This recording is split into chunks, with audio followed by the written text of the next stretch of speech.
All right. Welcome to another episode of After the Final Lap. We're here at Franklin Field for New Balance Nationals. I'm Chris Chavez, joined by Kyle Merber, and our special guest host for this one is Olympian World Championship medalist Brenda Martinez. Brenda, how's it going, and what's it like being at New Balance Nationals? Well, thank you. And yeah, I'm excited to cheer on the kids. I have a couple campers, one race this morning, and I get to cheer on another one tomorrow. But yeah, it always feels nice when New Balance can involve me somehow with events like this. And yeah, it's at Franklin Field. I raced here in 2012, 2013, I can't remember. But I always had fun, and I think we broke I don't know if it was a record or not then. But It was a 4x8, right? Yeah. Yeah, it was like a Team USA kind of thing. Very cool. The sprint medley. So how long have you been with New Balance? Just to start things off, because it feels like forever. 12 years. Really? So yeah, I signed in 2010 coming out of college. So they've been really good to me. Wow. And so you mentioned the campers that you're working with. I guess, like, what's that been like, your involvement with kind of the next generation of track and field stars? Man, they're just getting like older. Like some of them already graduated college. I have one that started a family already. What? So this year's going to be 10 years running B-Mart camp, and New Balance honestly made it bigger and better for me. And the gear is just like amazing. Like I can just see their faces light up when it's at camp. And yeah, I just hope to continue it even after I'm done running. So for those who maybe aren't familiar, just I guess it's a very cool way that you do it as well. Yeah. It's not just, hey, let me sign up for this camp. Yeah. So how did this idea come about? And for those who Yeah. don't know about it, how do you become a camper? Yeah. So this year's going to be a little bit different. I wanted to put myself first, so I didn't want to overwhelm myself, so I'm just going to sponsor a high school team. I already picked the team, and but usually through a writing contest, anyone can enter as long as you're in high school, and I literally go through all the letters and just do the selection process from there. That's got to be so much fun for you, just like to see just like their development over the years, like especially like once they get to college, and if they choose to run in college, like you're just so much more invested in like their careers. Oh yeah, it's like my own. I feel like they're my kids, And I was kind of joking about it with my husband, saying like I'm probably gonna line up with some of my campers, like eventually, this old grandma on the track trying Like, to please, race them. I got you here. Like, let me win. So that's what I love about the sport, and what I can bring to the sport is me trying to give back. What have you made of these high school girls, especially in the 800, just being on fire and like running too flat, breaking 2 minutes? It's sort of like like on the guy side, we're seeing so many boys break 4 minutes for the mile, but on the girl side, it's just as competitive and as impressive. Yeah, I mean, they're racing like veterans out there, and I think what they're exposed to, and I think when they see collegiates do it, then they start believing themselves even more. Well, the high schoolers are like... I know, that's even more impressive. Like they're running faster. Them breaking 4, like breaking 2. Like I'm just like curious to know like how much more they're going to improve once they get to the next level. But they're already at a high level, which is insane, What do you remember about the first time you ever broke 2? It was in 2012, and I remember it was in Croatia. Okay. So obviously that was a big deal for me, just trying to break that barrier. And I think when you chase the time, you're like, I just want to get under that barrier, and it just seems so much harder to do that. But once you do it, then it's just kind of like automatic. Yeah. But yeah, it was such a big deal for me, and it's crazy that it's happening on the high school I know, stage it's now. left and right. and so we were kind of chatting about this beforehand, and like guys like Kyle and Mac like have done, they had their own sort of like high school championship meet, and now there's just so many, but this is one that's like the most special. Yeah. So what do you remember about like your high school sort of championship experience, but way back? I actually didn't have a championship meet that I went to. I think I did go to Nike Nationals like in the 4x4, and I was just an alternate that was just healthy and just throw me in, coach type of deal. And I remember getting a ring out of it. We just had so many girls that were great at the 400. But yeah, that was probably the only experience I had. Like I went to the state meet once for California. It's hard to go in California. I mean, yeah. That should be a national meet in itself. I killed myself to run a 4:55 at the Masters meet to get to state. Wow. But yeah, like of course I've come a long way, but yeah, development just took some time for me.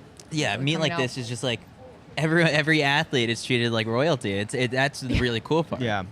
I've seen some pictures of you when you're younger running that are adorable. Please don't post them. Did you know that when you were a kid that you wanted to grow up to be the Olympian, or did that kind of just happen? I think it's every kid's dream just to be like, I want to go to the Olympics, and for me, it was kind of like a step-by-step. Like, I just knew I wanted to go to college, have it get paid for, be the first in my family to graduate, and I did that at UC Riverside.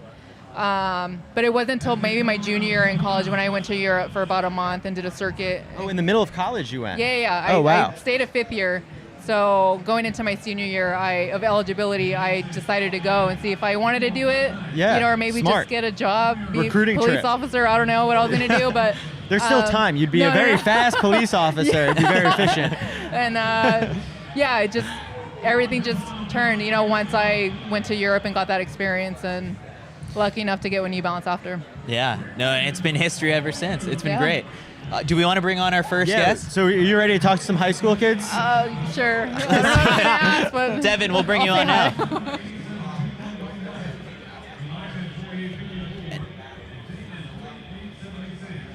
Devin, grab that mic right there. You're in the middle of one of the busiest weekends. National champ. Yeah.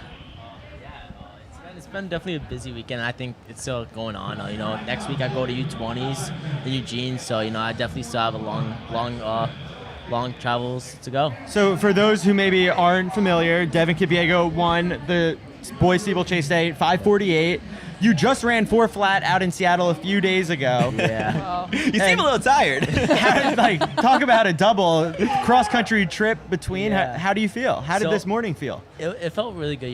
Yesterday we ran the DMR. I went out in a 2 flat, and I knew I wasn't catching anybody, so I shut it down. It just wasn't. We weren't catching anybody, so it was we have a long weekend, and next week we have a long weekend, so we're it doesn't make sense to push it right now. But honestly, it's been an experience. Just being around with guys at Brooks and just coming back to my team and having fun with them. It's been an amazing time. I was actually scared that I wasn't gonna make my flight, so my flight got canceled. Shoot. So Brooks had to they had to spend extra money just to get me out the next day, so I can be with the team for the DMR.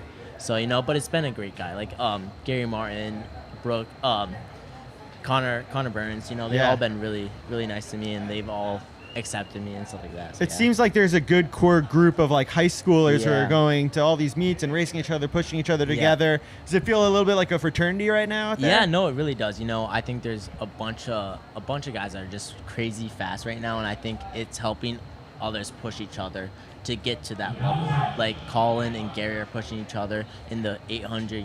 Cade Flatt and Will Sumner are also pushing each other. So I think it's one of the some of the most competition level right now. The juniors are getting in on the fun. It's sort of you already saw 2 high school juniors break 4 minutes, and then now you're just sitting right at 4 flat. When you crossed that finish line and you saw the time, how'd you feel? I was a little bit bummed out. It was right there. It's one of those things. But I think tomorrow I'm running the mile, and hopefully Rocky Henson's going to be in it. They're taking it out on the 156 for Gary Martin, so it's definitely going to be something to watch. And I think it's maybe a That's back-to-back a lot. Wow. Yeah. maybe a sub 4 tomorrow. But I'm not going to be mad. I think it's really just for the experience this year for sure. Well, Gary Martin has now paced 3 people to sub 4 in high school, himself being 1. Yeah. So maybe you're the lucky 4. Maybe. Hopefully, it comes through and everything works out for sure. So, all right, your brother, talk about people pushing each other. Your brother, obviously, great high school runner, killing it in college. How's that been, seeing him excel at the next level? And, when he sees you run 4 flat, what's that text or call like? So he's actually here right now. Oh, he is? Cool. Yeah, he came to support me in Seattle, and then he flew back down to Philly with me. But honestly, I didn't get into running until this year. I didn't really fully get the concept of it until my brother left. I got hurt in soccer last year. I was playing soccer for a year, so I kind of made that transition back to running cross country full time and everything like that. And I think he's made a big impact with me, just giving me the guidance of not being there, but also kind of showing me calling me every single day, just making sure, checking up on me and stuff like that, making sure that I'm still good and everything like that. But he's been a big impact. emotionally. Like, just seeing him being at a high level of college athletes shows me a lot. One of the coolest components that we love doing the show at New Balance Nationals is that we get to bring on a pro athlete, and then the athletes can pick the brain of a pro. So you're sitting next to an Olympian, a world championship medalist. Is there any question top of mind that you have for Brenda? Yeah, actually, kind of. All right, so obviously you have like your biggest competitions, right? Like, are you guys still friends, or like is it like a rivalry for you guys? You know, it's kind of funny because I feel like with the 800 girls, we're all like sisters. We all get along, but there's definitely tension in the 1500 meters for some reason. That is but we're true. all cool. Like, we're all nice to each other, but it's just a different energy. It's just different. Gotcha. But no, I think when the gun goes off, we're just different. We're not friends out there, but we obviously try to be friendly. Yeah. Brenda, what's the call room like? The what? The call room, like moments before a race. Is it just everyone? Tense. It's so tense. Yeah, it's incredibly tense. You just feel that nervous energy around you, and you're just trying to breathe and just be like, you know what? Like, we're all running the same distance. Our parents are still gonna love us even after the race. So, just try to relax. That's just always been my thing, is breathing and relaxing. Mm-hmm. What's the most tense call room you've ever been in?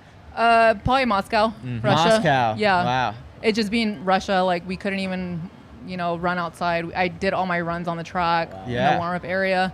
That one worked out okay. Yeah. I did treadmill runs every day. Yeah, it was intense. Yeah. So Devin, you had another question, right? Yeah. So like, what about teams? Like, obviously, like, there's Bowerman teams, stuff like that. Like, how does that, like, do you guys compete? Like, is it like very tense like that too, or is it more? I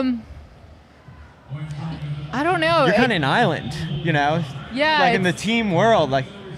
Yeah, I think that's just always a route that people take, is, they have to join a team. But for me, it's been very different. I took an unorthodox path, like, where I didn't join a group. I had door shut on me, and I had to figure it out for myself for years, and that took a while. But it wasn't until I met my coach. Yeah. And that changed everything. Yeah. And within 2.5 years of working with him, we brought home a medal. Yep. So yeah, I owe it to having that trust with that sure. coach. So that'll go a long way.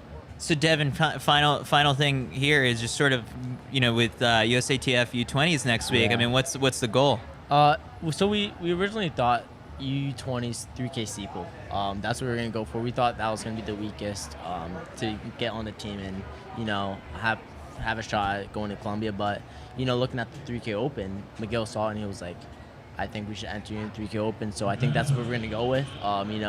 It's about an 8:04 the top guy is, but then it drops down to like an 8:11, 8:16, and I ran 8:20 by myself with COVID. So I think hopefully now I can run like 8:09s around there. If you can run 4 flat, you can do that. So So hopefully there's gonna be good competition. I think the only thing I worry about is I don't have the standard right now, the world standard. So if it does go out slow, I think I'm gonna have to take it out and have to be out there.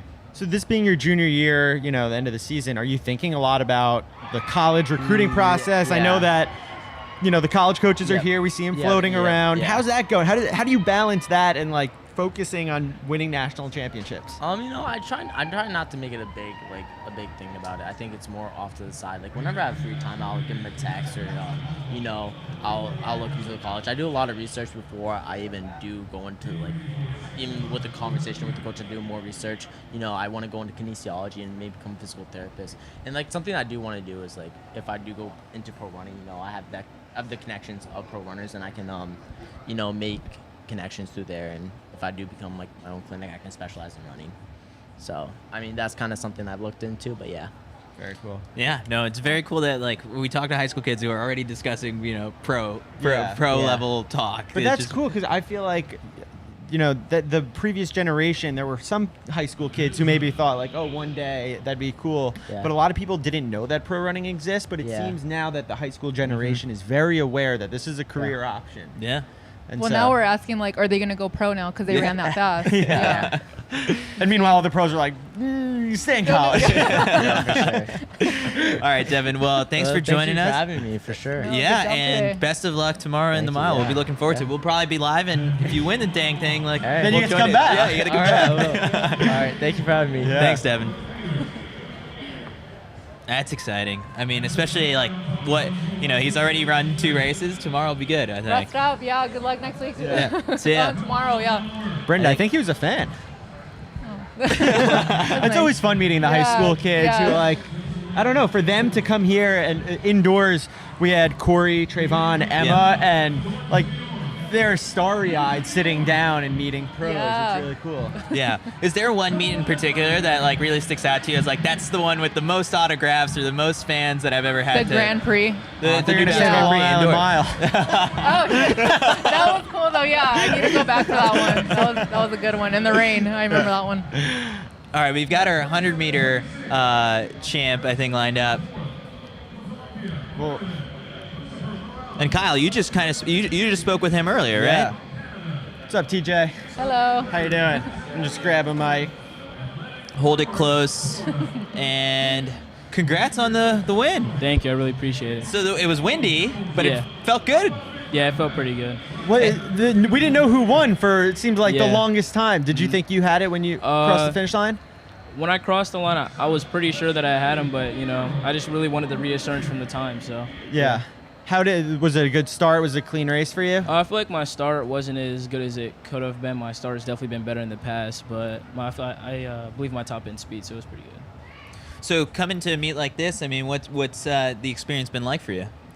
Well, definitely nerve-wracking. I haven't performed in in front of this many people in ever in my life. So seeing all the people in the stands, it was really fun. Yeah. So you look around to the competition you've got on your left and right. It's like some of these guys you've gone head-to-head against before, and so how do you sort of stack up against the field sort of in your own head? Do you see yourself as the top guy? Do you see yourself as like, I'm gonna have to chase this guy down? How did you look at it?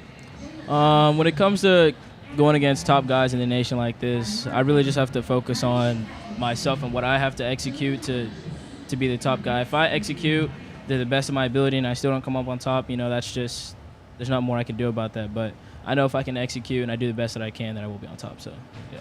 During the indoor season, we happen to have Trayvon Bromell with us, on the show, and so are there cues that you take from some of the pro athletes? How closely do you follow the top end of the sport? Which pro runner do you see yourself, and you're like, that's who we run the same, or like that's my race? There's really I like to, when I was really learning how to start, I wanted to have a start like Justin Gatlin or Christian Coleman, but I definitely like watching Trayvon Bromell, Tyson Gay, guys like that. Yeah. So, I mean, it sounds like you've been in the sport for a little while.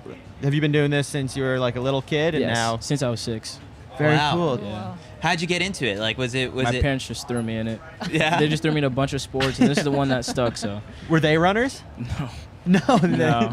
But it was clear this was. Yeah, they were just I do a sport, so just put me in really everything. Did you play anything else, or in high school? Yeah, I played soccer, football, and basketball as well. Was there a moment when it's your parents throw you into it, and then you're like, okay, I guess I got to do this, but then when you start to get really good and you start winning races, that's when you start to like it a little bit more. But what is there a particular race or a time in your high school career that you're like, this is my sport, I'm gonna own it? Definitely my junior year high school season at it was a meet at Waccamaw.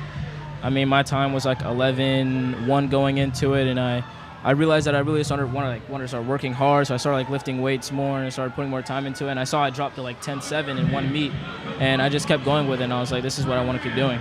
Yeah. So I think your personal best is 10-1-3. 10-1-3. Mm-hmm. That 10-0 barrier, is that posted on the mirror? Are you thinking about that, obsessed about it, or what? It's definitely a big goal of mine. I can't wait to reach that goal.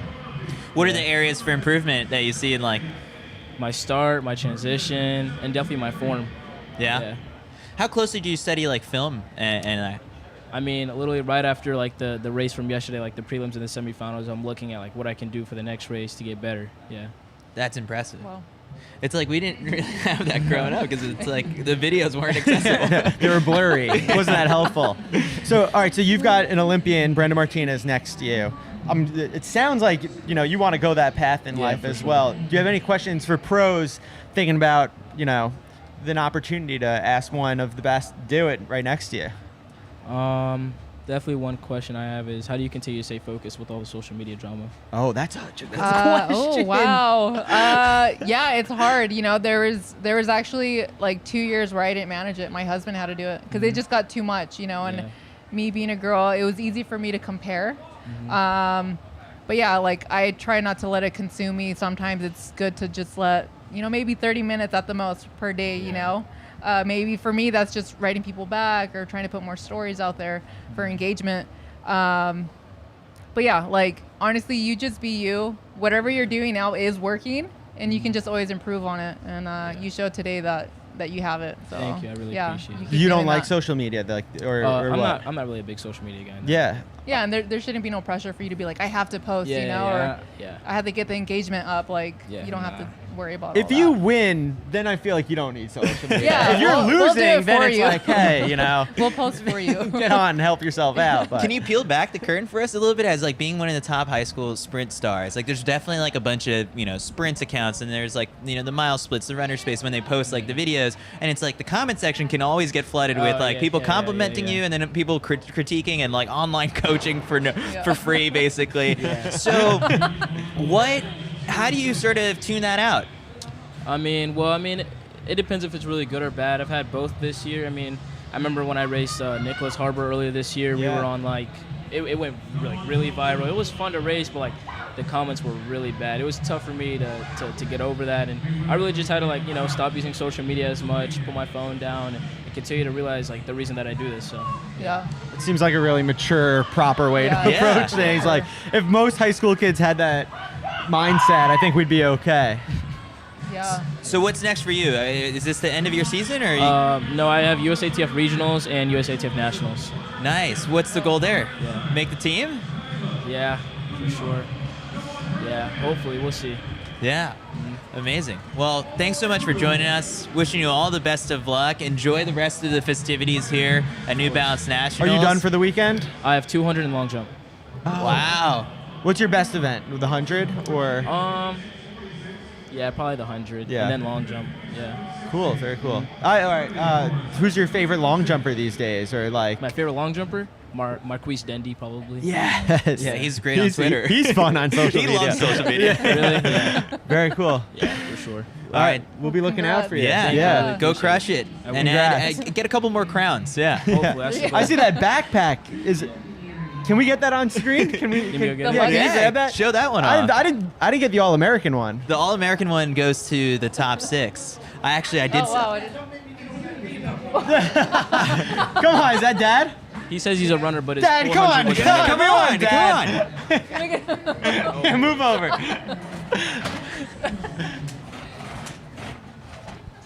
There's your Dad, mic. and there's a chair too if you want to. Mac, we have him in. Is he in? Yeah. There's your mic. Dad, how are you doing? I'm doing well. You How's proud right everyone? now? Absolutely. Whose backpack is that really now? It's his. So he was telling us when he was 6 years old, you guys just signed him up for a bunch of sports and track stock. Is that the same? Is that the true story? Yeah, that's the true story, but it goes back a little further. We were shopping at an outlet store, and he got out of the stroller and ran out of the store. He couldn't have been no more than about 3 years old, and I had to literally chase him down. And people were standing by, like, just watching him run. It's like, oh, my God, he's fast. I'm like, stop him. And that's when I knew that track was going to be his thing. Yeah. Absolutely. Very cool. And did you have a track background yourself, or? I did. I ran track in high school. Oh, cool. I was cool. nowhere near as good as he is. And then, are you Nowhere. coach, or do we have? Actually, he doesn't require any coaching. He does all his work on his own. What? Really? Absolutely. Whoa. Where do you get it from? Do you go online and just search things Incredible. up? Yeah. I've never heard of a 100-meter high school runner coaching himself. That is unbelievable. Absolutely.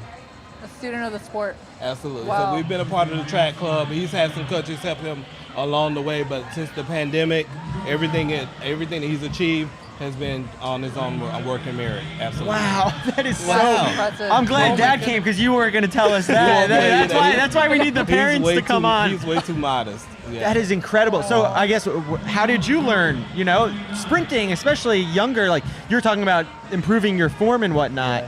What are your resources for developing that knowledge? Really the next level, watching college athletes and pro athletes, seeing what they're doing and how I can apply that to my technique. It works for me. What about Famboulay? Are you studying him? Nah. I mean, that top end speed. Yeah, I don't think I can. Wow. That's amazing. What are you like when he's in the blocks and the race is about to go off? Are you nervous? Are you ready to start screaming? Oh yeah, there's a rush of nerves that hits you immediately, and then I just try to calm down, and just try to watch the race and enjoy the experience. So. No, and it's been an awesome ride that brings you to meets like this. Absolutely. Have you guys done the Penn Relays before, or is that on the bucket list to come back to Franklin Field to do that? Yeah, definitely on the bucket list to come back. Have you rocked a USA singlet before? No. Never. So if you make soon. this team, Yeah, could be soon. hopefully. That'd be awesome. Mac, did we get a good shot of this backpack, or do we need a... This was cool. I actually did hear a girl crying because she didn't get one yesterday. She's like Oh, 7th or 8th. Yeah. That is awesome. Very cool. Yeah. Well, congrats again. Really you. exciting Yeah, great stuff. job. I mean, now that I know that you're coaching yourself, I know. I'm doubly impressed. Yeah, That is- it's incredible. Keep up the awesome Yeah. work. I will. I definitely Awesome. Very Thanks cool. for joining us, guys. Thank you guys. Thank you guys You for guys have having a us. good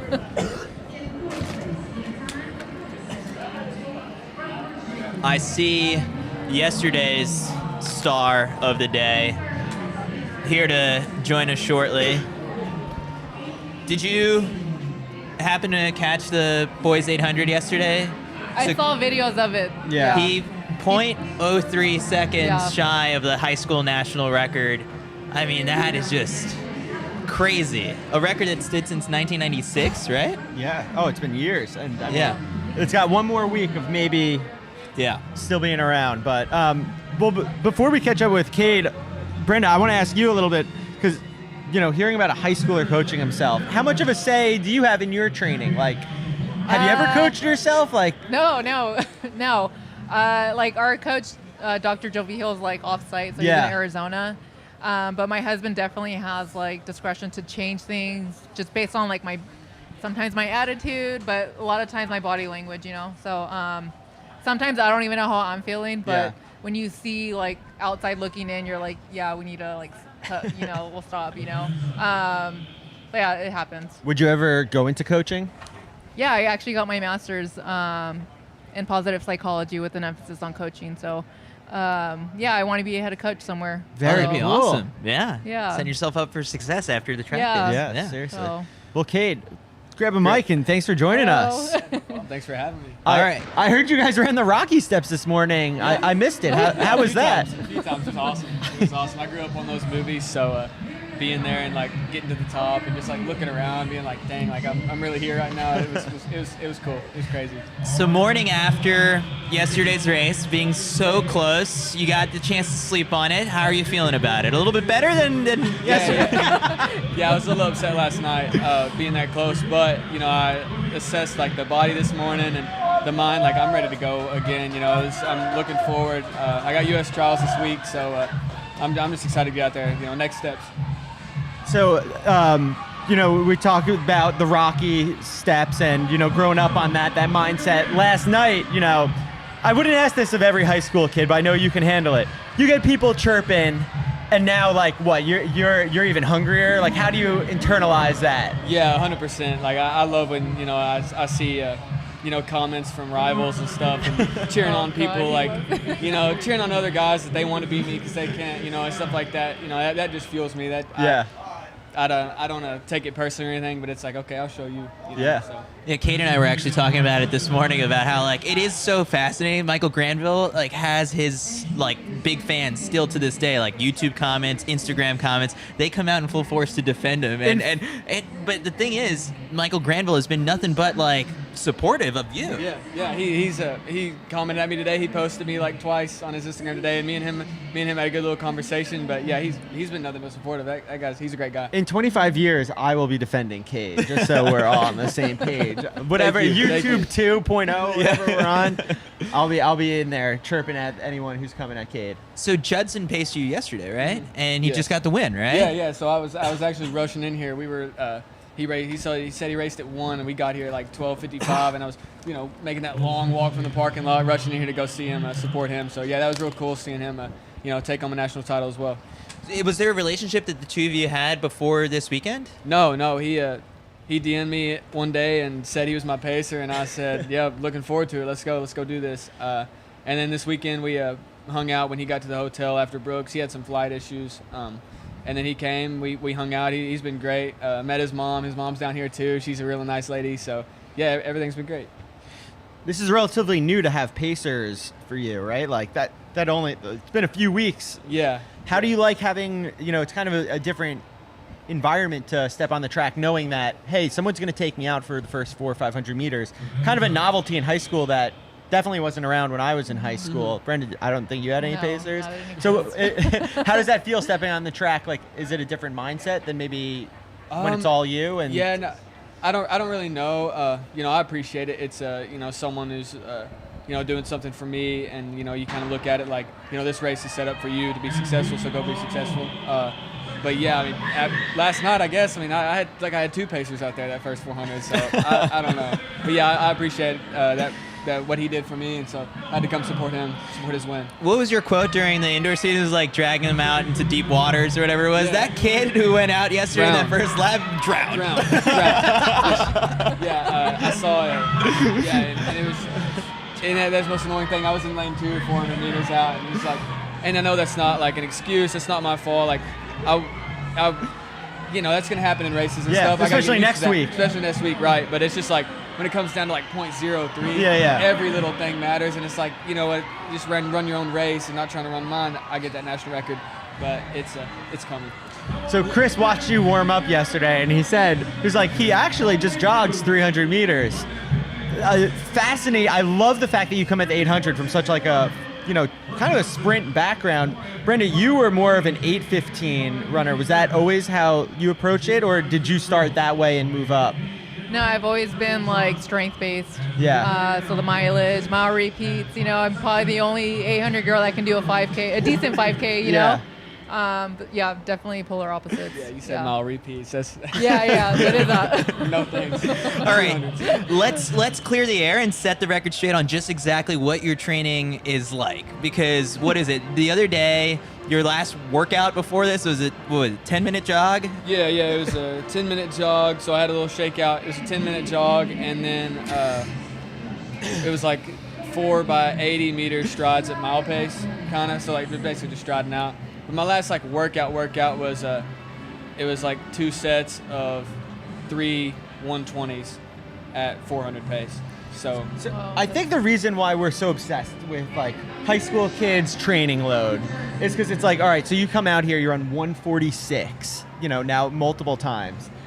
You know that everyone's like, he's training like a pro. He's he's gonna burn out. There's no way. And then I love it's like, no, he's fine. Like, he's not training like a pro. Right like, now. Here's a lot left. I guess I just want to clear the air of like that's why it's so interesting to everyone. And that's what I've been preaching all year. Like, you see all the time. Like, the one thing I don't want to do is peak in high school, right? Like, I know this isn't what I want to do. I don't want to be the best high school runner ever. Yeah. But yeah, I got an English teacher training me, and he's great. He's hungry. He's young and hungry like me. Andrew Johnson's his name. He puts a lot of time and effort. He'd do anything for me. I'd do anything for him. He's really a student of the game, studying the sport and getting things right. But yeah, I came out and said I do 12, 15 miles a week, and then I go look back at the training log and I lied. I'm doing 5 miles a week, really.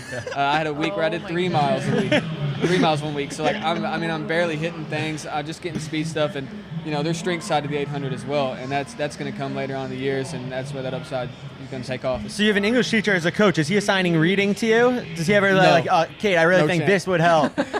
No chance. No, we don't do too much reading. No. I did have a couple questions that were submitted that were for you. It was, who do you think is the best athlete in the world right now? Because they love how you take inspiration from UFC fighters, boxers, to bring that mentality to track. So any sport. Any sport. Oh, Lord. Put me on the spot. Best athlete in the world right now? Jeez. I don't know. I think that if Ashton Eaton, of course, is still around, like a decathlete is like the best athlete in the world. That's I can't name a current decathlete.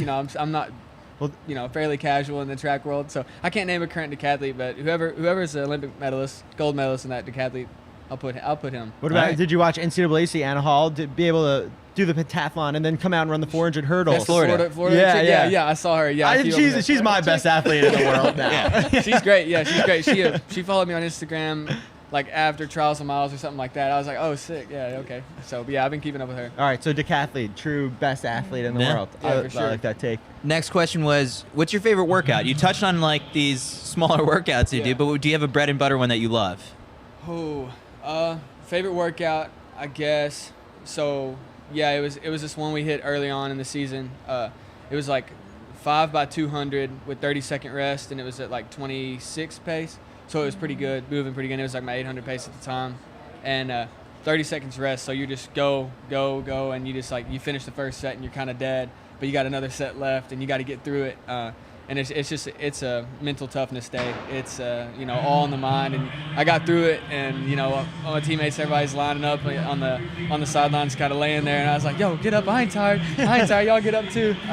So yeah, it was great. But yeah, it was and I was feeling it just as bad as they did, but I can't show it. So yeah, it's a real tough one, but it gets you going, gets you fired up, builds confidence.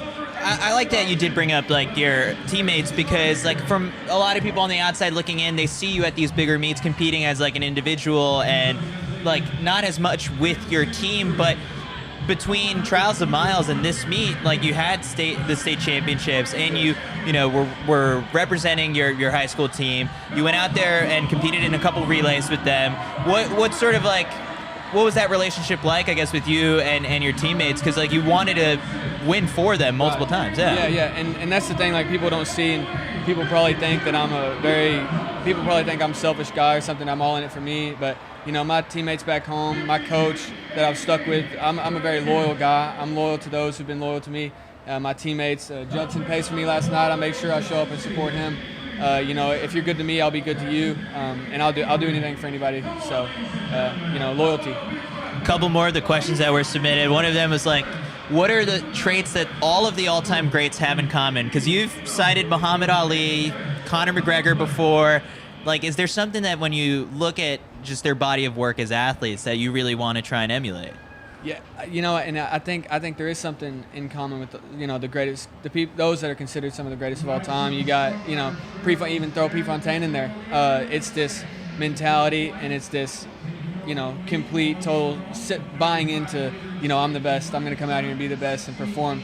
Conor, Ali, Prefontaine, they all did the same thing, and they're all considered some of the greatest of all time. So I think there's something to that, and I think people should take some from those guys and not try to be like, no, they need to be more humble. I'm going to sit here and shell up and not say what I think or not put it out there. I think, draw inspiration from those guys, and, draw inspiration from me. I'm a kid who's came out here and said what I want to do, and, I'm almost there. I'm not there yet, but I'm almost there, and, I'm just chasing my dreams and working hard every day to do so. So speaking of drawing inspiration, you're sitting next to Brenda Martinez, a world championship medalist at 800 meters, an Olympian. Yes. We know that you want to be sitting here next to us in a few years with that. It's a very similar accolades.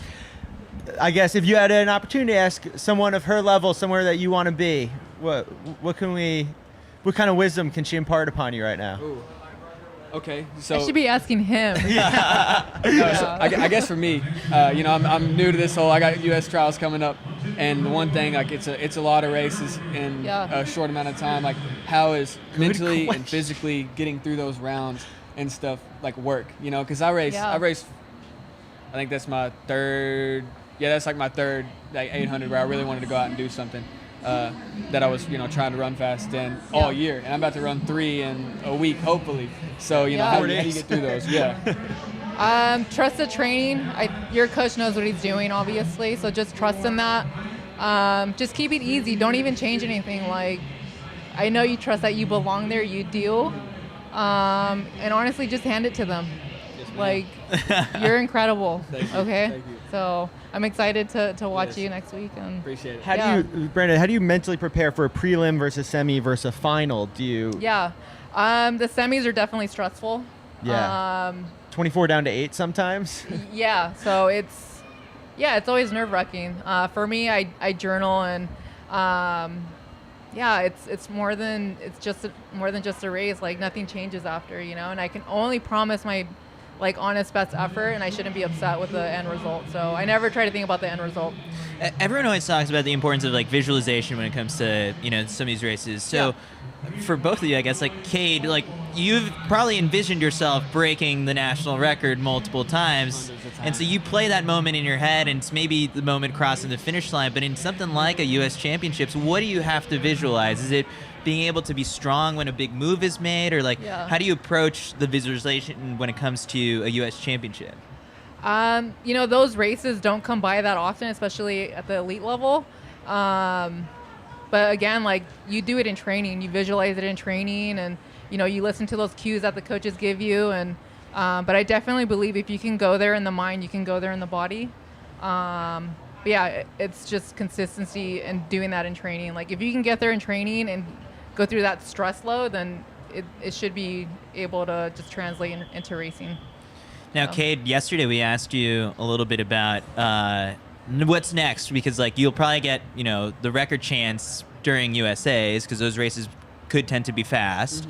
But then after that, I was like, what else do you want to do? Like now that, you know, you might have to put the high school record behind you, and you were just like, well, continue to chase greatness and then make the sport interesting is something that you really are like honed in on.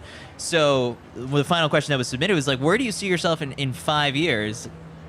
Because it's like, I'm sure you have that map in your head already. Yeah. And I don't know, in 5 years, you know, I see myself at this rate, being a star in the sport, being someone that can draw in casual eyes to the sport, and you know, bring track back, make it exciting and make track great again. So, do you think you have an Olympic ring tattoo in 5 years? For sure. I love that. Do you have a tattoo? Hers. Yeah, you do. Yeah, my arm. See, I don't know where I'm going to get it yet, though. Yeah, maybe my forehead. Like that. I don't want anyone to leave the conversation knowing. That's right. Anything but that I'm an Olympian. A little Post Malone. Yeah. All right, Cade. Well, thanks so much for joining us once again. I'm sure you're going to try and catch, you know, Judson before he dips out of here. We'll probably get him on the show. I have my too. one final piece of advice.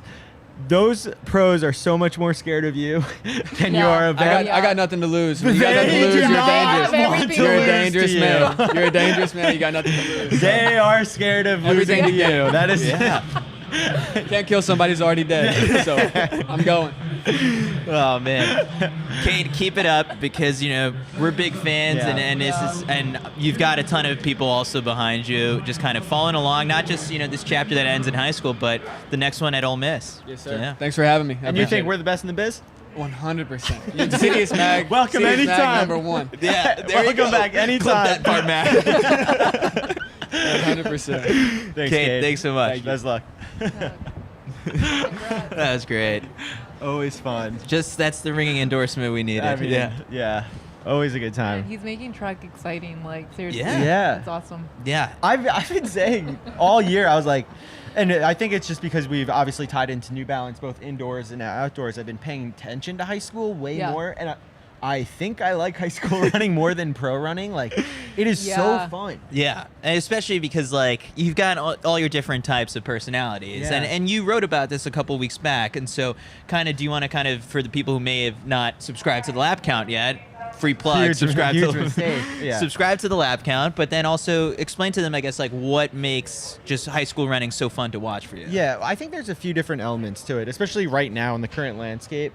And like, it's funny being fans of 17-year-old kids, but screw, like we're fans. Like, that's awesome. It's really fun. It happens in other sports. And I think at their age, they're not afraid to be themselves. Yeah. And it's, you know, as we get older and, you know, there's money on the line and you've been humbled too many times, like we all kind of, you know, become the same, as Cade has said many times, a lot of people in the sport, and people aren't willing to show their true colors. And I think in the high school level, it's just kids being kids, they're having fun.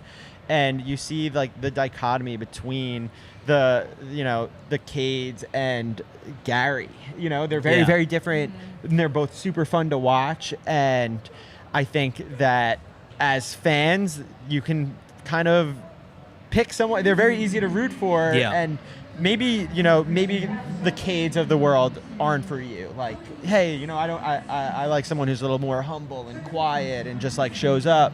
And it's like, well, great. Like Will Sumner's out there. Like, you know, he's just showing up and running fast. But there's just such a range of personalities at this age. Yeah, on both sides. On the guys' side, we're seeing it. On the girls' side too, especially with the 3 high school stars, Sophia, Rasheen, and Juliet. Like, they're absolutely crushing it. They have a lot of similarities. We did the video feature on them a couple months back, and it's exciting because they go into all of this together. They're not afraid to race each other. They probably communicate pretty often. It's not. I don't remember, like, when you were a pro, were you texting often, like Centro or someone, like, hey, where are you racing next weekend? Like, can we get together and chase a fast time? These girls are doing it behind the scenes for sure. Yeah, I mean, maybe occasionally you would ask someone, like, where are we getting a rare. standard? It's rare, yeah.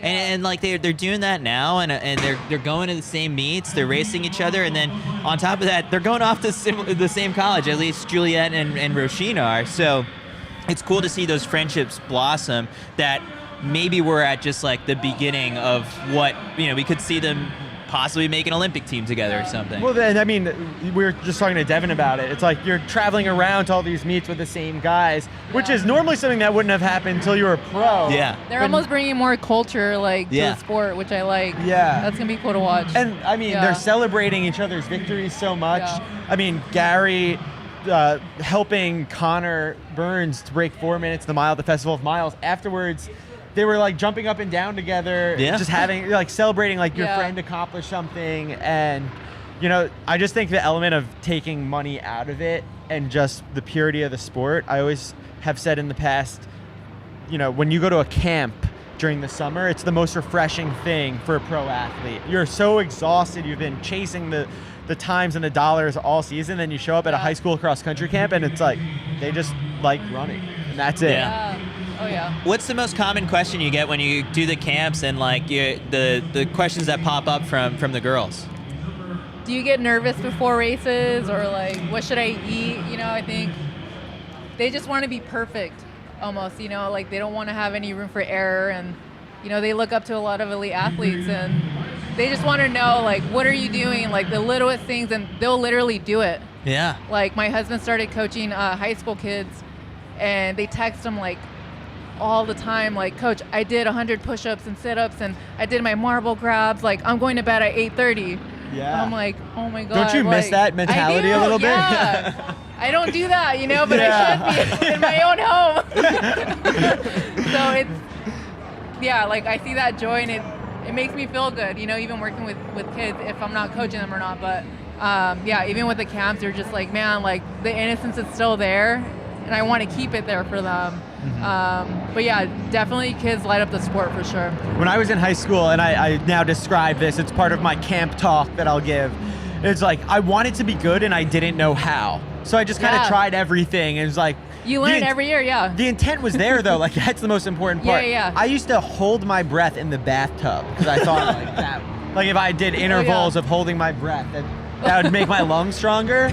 I don't think I did anything. I almost drowned a few times. I almost passed out. But like, the point being, it was like, I want to get better. I don't know how to do it, but I'll just try things and see what works. Oh yeah. They want to absorb everything. Yeah.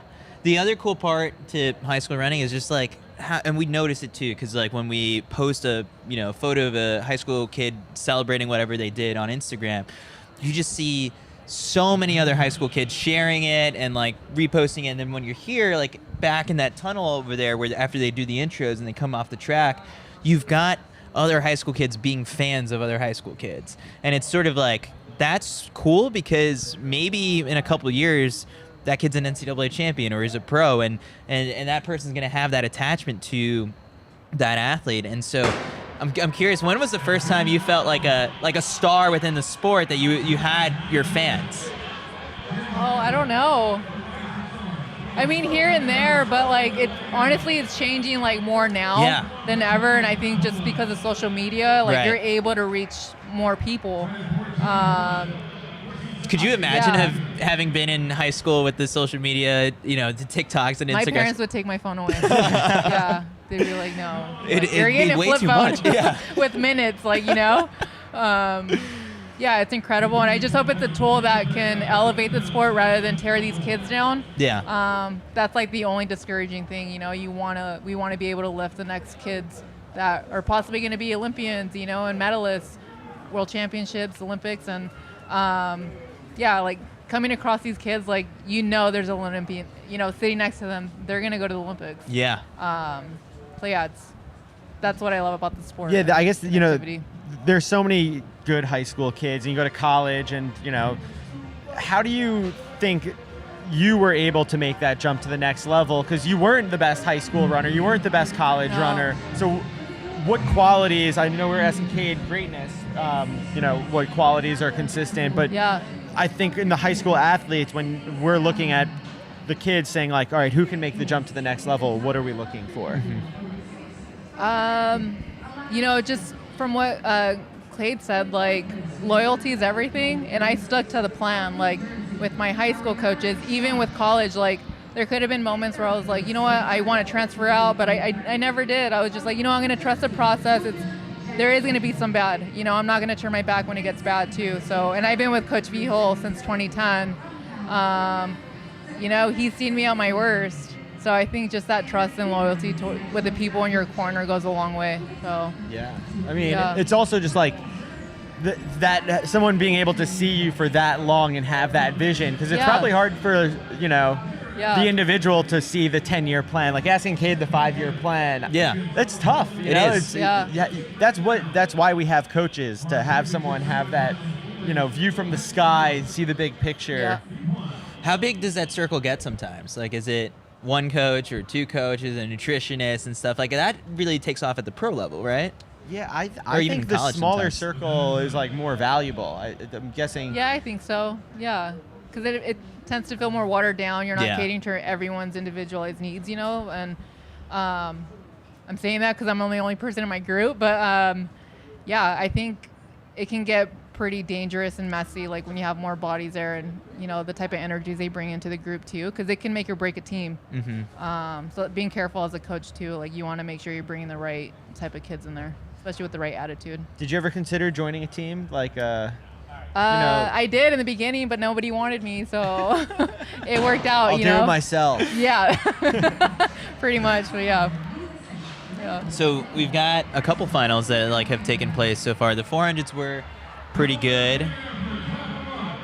Zaya Akins won the girls championship 400, 52.88.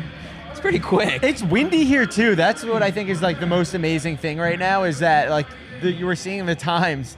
Cade yesterday running in 20-mile-per-hour winds. Yeah. It hasn't been perfect, and yet we're seeing really quick times.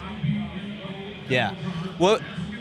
When you raced here back in 2012, what do you kind of remember about, the stands for that year in particular were packed. It was loud. A full house. Yeah. It felt super congested, and I remember the warm-up was not that great. I think I went out and just it smelled like barbecue. There was smoke everywhere, and but it was fun being amongst that. It was like a show for everyone, and we ran fast. Yeah. I can't complain. That was 2013, yeah, right? I think so. Yeah, post Olympics.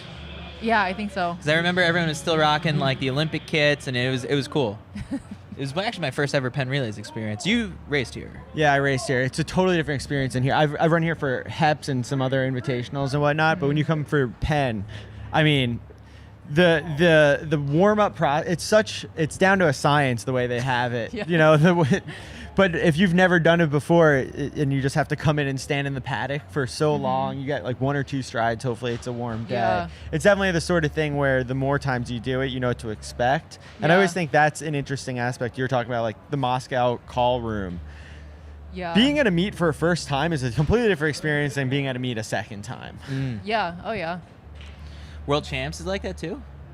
Yeah, and just anytime the first time you step on a track. And that's, I think, why everyone likes going to the track the day before races. Okay. It's all right, I'm just going to jog 20 minutes and do a few strides.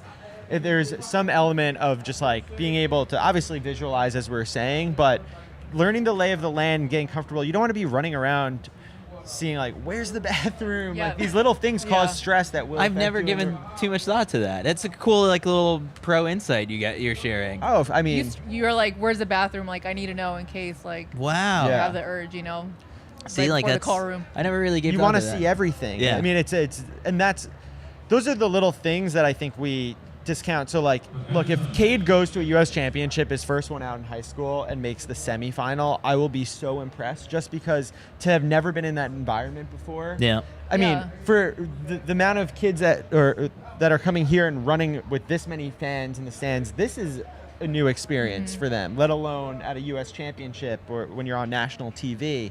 And those little things do trigger stress, and it is hard to stay calm and composed if you've never been in that situation before.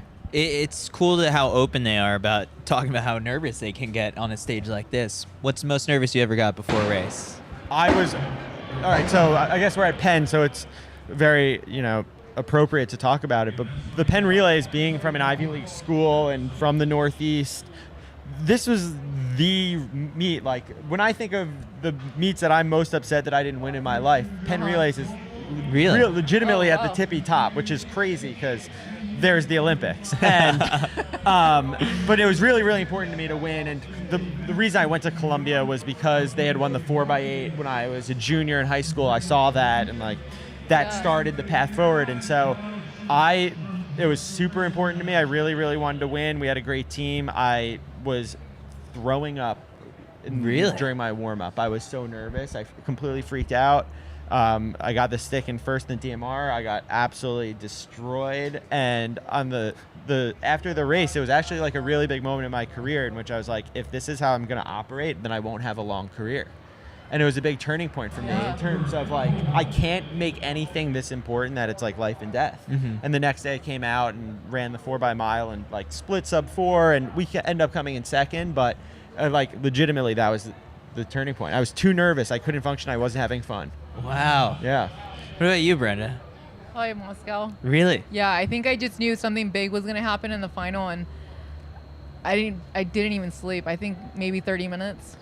That was no way. 30 minutes, yeah. What? That's just super bizarre World Championships too. Like just being out there, there's like it was a weird just feeling. Intense. Yeah, like the U.S. Embassy came to talk to us, and they were just like, "Do not go out by yourself. Have a running buddy." Kim Conley was my running buddy, but I still didn't trust that, so I still ran on the treadmill and just went back and forth to the stadium to do workouts. I just think having the two girls from Russia in the final, like, it got super loud for them, and to the point where we didn't even hear the first, like, on your marks. Yeah. They had to call everyone back. Yeah.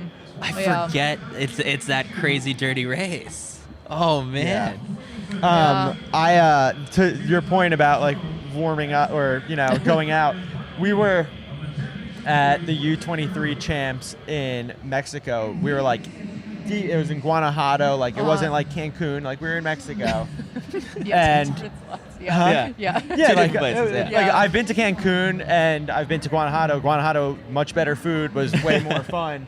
But they said to a lot of the ladies, they said like, don't go out and run on your own. Like, if you guys are going to do that, like, let us know and we'll go with you and stuff. And I think that's an element of the international trips that when, again, like talking about this element of like, if you've never been somewhere before, you're not necessarily comfortable there. And, it's the first time you make a U.S. team, the whole protocol and everything they lock you down in a totally different way. It's really interesting. Yeah, I've never experienced it, Kyle. Yeah, I mean, I've only done it a couple times, but it normally you're used to just going to meets, and it's like it's you and your coach, and it's like go do whatever you want. USATF, it's like, okay, we're doing this and this. You're doing this. You can't do that. You're not allowed to go do that. You have to do this.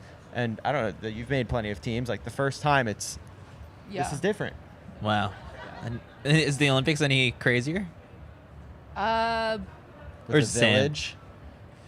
Oh yeah, I think I was worried about the food. Oh, that's right. Because I know some of the race walkers got sick with the pork, and I don't eat pork, so. Oh yeah. Yeah. Wow. Yeah, I think the food, but I remember the line for McDonald's was like super long because we can get anything for free.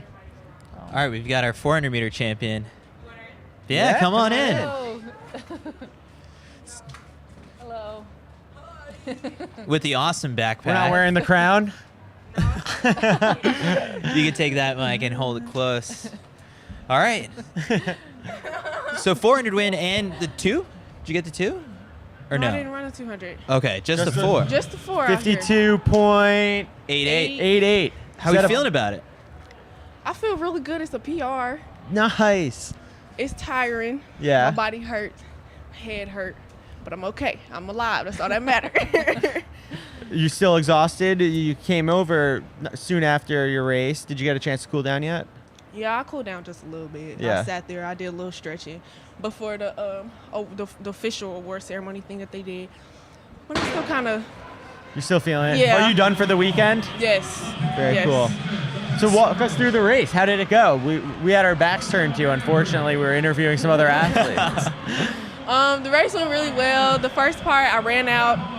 That's the only way you're going to get that fast time that you want. So I ran out as fast as I could, try to catch the two girls in front of me.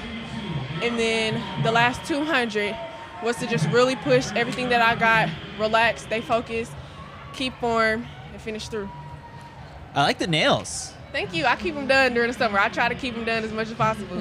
Yeah, who is it? Jasmine on our team, like, rocks them. Sha'Carri's been rocking them as well. Where do you take inspiration for your nails? Flojo, really. And I really just like long nails. You know, Flojo was always stylish when she ran, and I like that. Like, I wear these all the time. I cannot run without them. Really? Unless we're at practice. Practice is different. But at a meet, if I don't have these, I'm going to panic.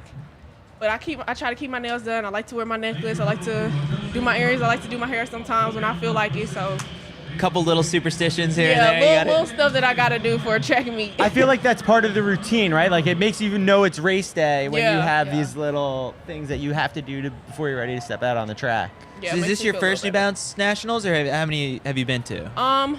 I've been to like AAU Junior Olympics. Like I've done that stuff. Last year I went to Nike Nationals, and then now I'm here at New Balance. So what have you made of the whole overall experience and the backpack, and now you got the even nicer bag? Yeah, the overall experience is really well. I really like it here. I love the environment. I love the people. They all kind of nice out here, so it's kind of cool. For our audience and for the people watching who may not be as familiar with you, can you take a moment to kind of just introduce yourself as a little bit of like your background, your favorite event, favorite athlete you like watching? Well, my name is Zaya Akins. I'm 16 years old. I'm from Kansas City, Missouri. I don't know. I don't really have a favorite race. My best race is the 400. That's why I'm running it all season. But I don't really have a favorite. I like them all. I mean, I hate the 400, but I still love it. Do you go up at past 4? No. I'm a sprinter. 1, 2, 4. That's it. I'm not doing nothing else. I could barely do 400. So. How long have you been running for? I've been competing since I was 9. I've been training since I was 5. So my dad used to take me to the track all the time, work on block stocks when I was little, 5 years old, loved to run around. Yeah. So it's just kind of always been in my blood, been in the family, because my dad used to run track in high school. His times still stand up there, so. Really? Very cool. Is he coaching you in any way? Yeah, he's my coach. He's been my coach my whole life. Wow. I have a couple other coaches, like my high school coach and 2 other coaches, Coach CB and Coach Muna, so. Are you a junior right now? Yes, I'm a junior. Are you excited I'm going for into my senior year. Yeah. Are you excited for the kind of the recruiting process to really start to pick up? I've already been going through it. Yeah, there's a lot of college coaches here. I on. know. A lot of them was like, "Hey, I'm gonna come see you run." I'm like, "Okay." But still no decision yet or anything. Yeah, no decision. So Brenda Martinez here, world championship medalist, Olympian. Do you have any sort of advice for like navigating the recruiting process? Because this, junior year especially could be a time when it's just like the calls and the letters can get to be a lot. Yeah. Obviously visit the campus, see how you get along with the team, how you get along with the coaches. You want that chemistry that's there. You want to be able to speak up to your, and be like, hey, coach, like, and feel comfortable doing that because it is your career. And again, maybe second would be like your major, what you want to major in. Yeah. It's definitely important to get a college degree, but if you end up going pro, go pro, if you have an opportunity. Have that sponsor pay for your degree too. But yeah, honestly, don't put that pressure. Like if someone's like, where are you going to pick my school? Like they're coming to you. They get aggressive sometimes. Yeah. That's already like a red flag, Yeah, so. I'll say they're aggressive. I don't want you. I don't want to go there. Yeah. No, thank you. But yeah, I think you have the right people in your corner to guide you with that too. So. Thank you. Yeah. How do you approach like a meet like this mentally? Because I mean, to come out of the weekend as the champion, like was that sort of like an approach going into the race where you looked at the field and you were like, all right, I think I've got this one, or were you sort of like, I'm the underdog here, I got to do this? How did you approach it? Coming in, I was kind of the underdog. Like I was up there, I'm top, But, like, I'm still the underdog because people came in running 52s, lower 53s. Like, I ran a low 53 one time. Everything else has just been mid 53s the whole rest of the season. So I came in very nervous, like, very, very nervous. Like, it be to the point I kind of got anxiety and panic attacks when I'm, like, really nervous. But all I could really do is just pray, talk to God, breathe, just relax as much as I can, or I just ain't gonna make it through. And Brenda, getting nervous is totally normal. Yeah. Before race. Oh yeah, and there can be times where it gets overwhelming to the point like anxiety attacks. But breathing helps a lot. You know, just we get so caught up in our thoughts. So you gotta almost remember, like, I am not my bad thoughts. Right. Prayer does help. Yes, it does. So they do. it's good that you found something that works for you. You know, and sometimes that evolves over time. But yeah, that works. Yeah, good job. This past weekend, NCAA's happens. Talitha Diggs from Florida wins it in 49.99. Like the sub 50 club, sort of like you're at 52 right now. You still got 2 seconds to chop off, but sort of like down the road. I mean, it's got to be on your mind, right? Yeah, I definitely plan to go sub 50. Like I like that. That's definitely a goal in my track career is to go 49, 48, wherever it takes me. Did you watch NCAA's? I watched some of it because we don't got cable or nothing, so like we'll try to have to like watch reruns and stuff, try to find it. But I've seen a lot of stuff on social media and everything. With your dad being your coach, like how often is track discussed at the dinner table? A lot. Oh my gosh, he will not stop talking about it. I'll be like, Dad, like, be quiet, like, let me chill, like, let me not think about it, because y'all know how nervous I get. Is that him right here? Dad, come in. Here, scoot over a little bit. We make some room. It's always, I think you can do this. I think you can do that. Yeah, we're going to do this. Ooh, I'm super excited. No. Then comes track day. Oh my gosh, I'm real nervous. I'm like, oh my gosh, bro, chill. We're talking about how track comes up at the dinner table. Oh, yeah, man. Track comes up when she wake up. I put track in her when she turned 5. We started working out, and it's been track ever since then. What did you think of the race today? How's the execution out there? Execution was perfect. You know what I'm saying? We took that first 100. Foot-wise, she's the fastest on the field, because her fastest 100 time is 11:32. And so okay. She can beat everybody to the straightaway. Yeah. Her momentum will carry her to the 200. That last 200, she got to go. We spoke to another parent before this, and they admitted they get very nervous for their kid before the race. What do you like when she's getting in the blocks? Man, I was sick today because in Missouri it's okay, I'm cool, but once we get here, in Philly, all the competition from all over the world, I was real sick, yeah. And then that relief after, right? Yes, when she crosses the finish. Let's go get some cheesesteaks now and have some fun. Literally, that's what we said we're gonna do afterwards. So yeah.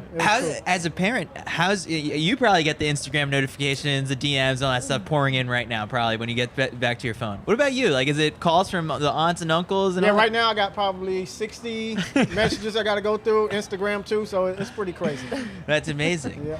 Something we also talked about with a couple other of the champions is just social media these days for these high school athletes. As a parent, I guess, is it interesting, like, helping her navigate all of the noise that is out there, and it's just like, focus on your race, I guess? Is that ever a discussion, especially as a coach? It's not really a problem with her because she don't like all the attention, honestly. I'm like, hey, you got to get yourself out there because, we got the NIL that's in college that's ready to come up. So, what I'm saying, let's build that piece. Let's start talking. Welcome to the CITIUS MAG YouTube show. That's it, man. That's it. So, but she does really good with that. Yeah. Amazing. And then, so are we racing any more this season, or Next are we weekend U20? U20. Yeah, U20. Yeah. Wow. Yeah, so we're going to try to qualify for that. Yeah. Yeah.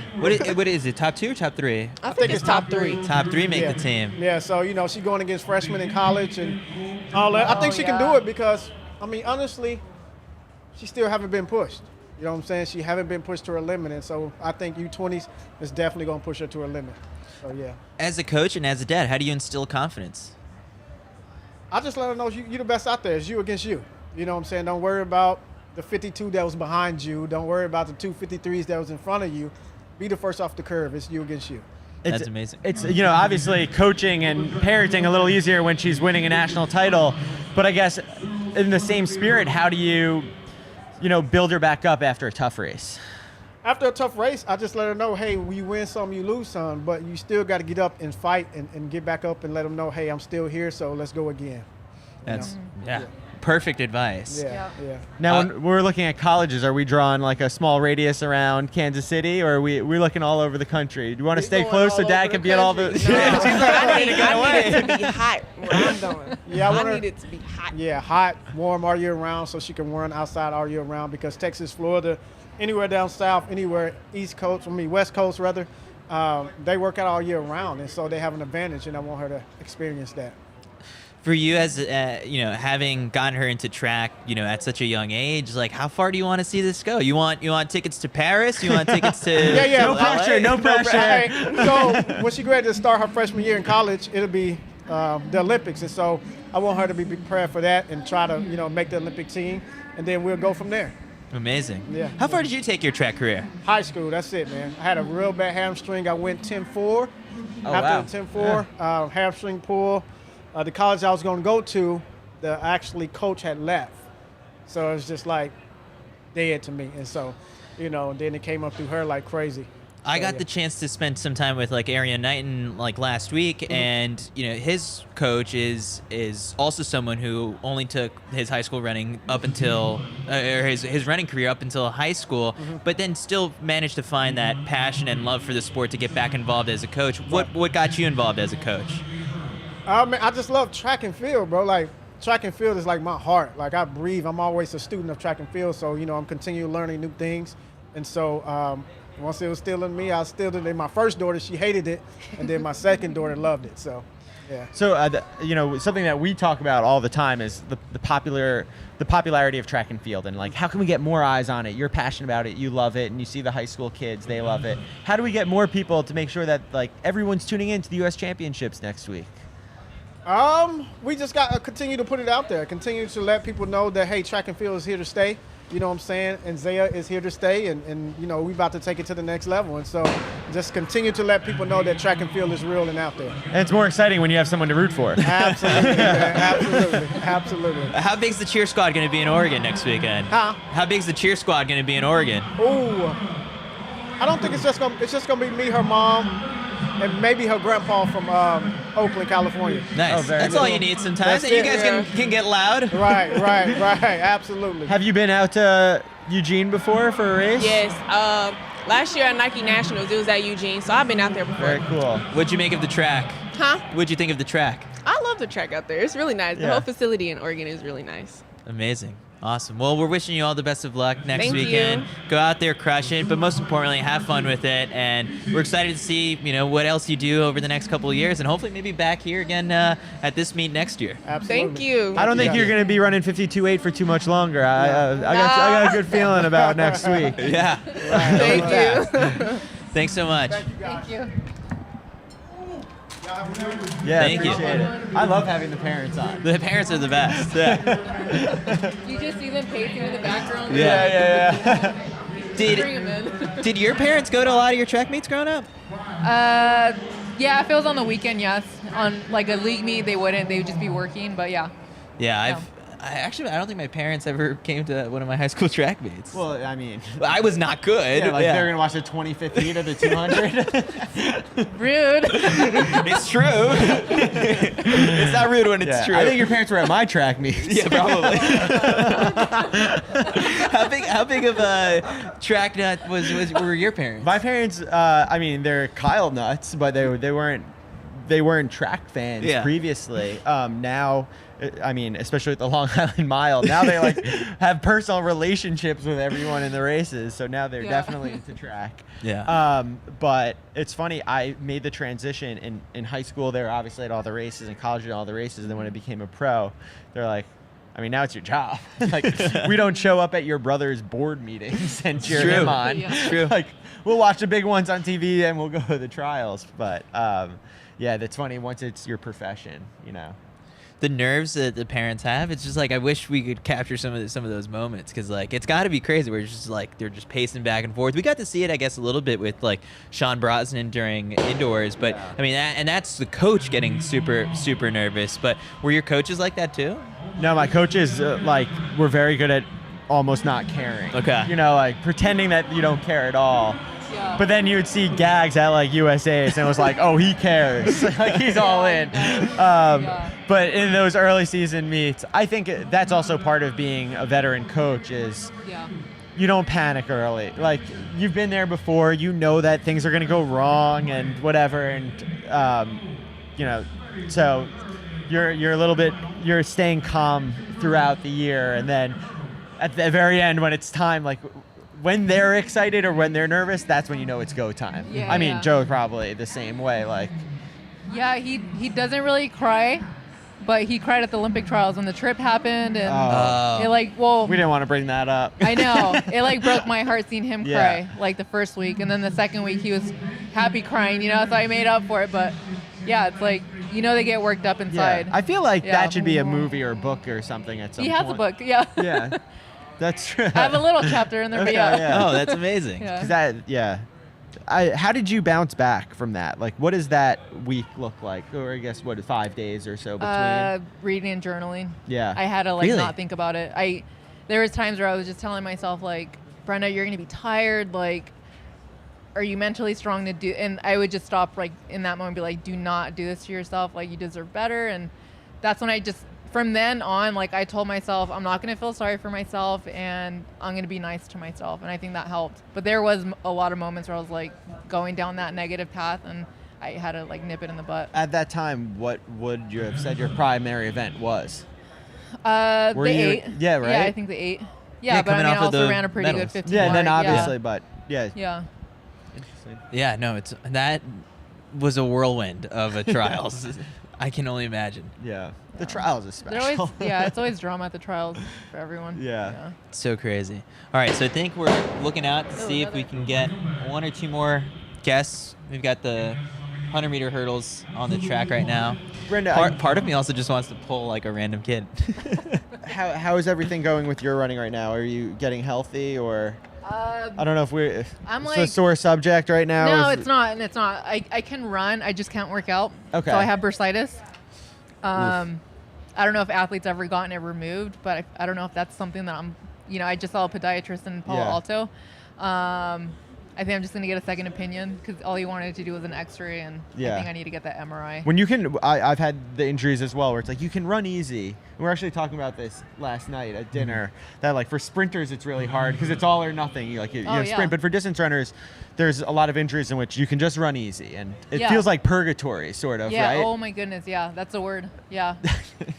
I can run 80 miles a week. I've been doing that, and but workouts, it's like I try to attempt fartleks and it just flares up. Yeah. So it's weird because it's like you're in shape, but you just aren't race ready, probably. Yeah. I can probably bust out like a 4:45 mile, but it's gonna hurt like hell. Yeah. A lot of journaling going on right now? Not right now, but I think when Olympic year, I like get on top of all that stuff. I don't know why it's that year, but like now I'm like on and off about it. Handwritten? Yeah. That's the only way to go. I was gonna say, like, do you have like your own? If you haven't come out with one yet, like one of those. I did come out with one. Oh, your training I used to sell them, yeah. Oh, that's but they're amazing. like a little bit outdated. But yeah, I made them for my campers, and I was like, oh, I'll just make one for myself and bring them back. I know. Yeah. Probably got to update it a little bit, but yeah. That'd be good. Did you journal a lot? No, not. You not tweeted a lot. Ton. Yeah, I just would tweet out my feelings. That's, yeah, that counts. It works. Yeah, it's a short journal entries. So I never go back and reread anything that I write. For CITIUS or the lap count or anything that I ever write. Do you go back and reread journals? Very rarely. Yeah. I think it just helps to just put it out there on paper. Yeah. But if I ever do need to go back, then I will. But oftentimes I don't. Sometimes I reread things I wrote like a year ago. Like, oh my. What the hell? I'm way different now. I've really matured the last year. Yeah. That's the old I me. got help after that, actually. Do you reread things you write or no? Yeah, I mean, in the same way that like people ask me sometimes, it's like, oh, do you go back and listen to your own podcast? I was like, definitely not. I have to edit them. Oh, that I have to edit it, and also like sometimes I'm like, well, I got to tweet out a quote from this. And you have a weird voice. I have an awful voice, according to the Let's Run message boards. I let those comments get to me. What about rewatching old races? do that? I mean, I guess TJ was saying earlier that he's studying his own film. He also is coaching himself. I feel like at least for my events, I don't. Yeah. Maybe more technical stuff like hurdles and sprinters. I almost feel like they have to learn from it. But you would never go back and rewatch like your all-time best races? No, I already know what I messed up. So. That's very cool. Yeah.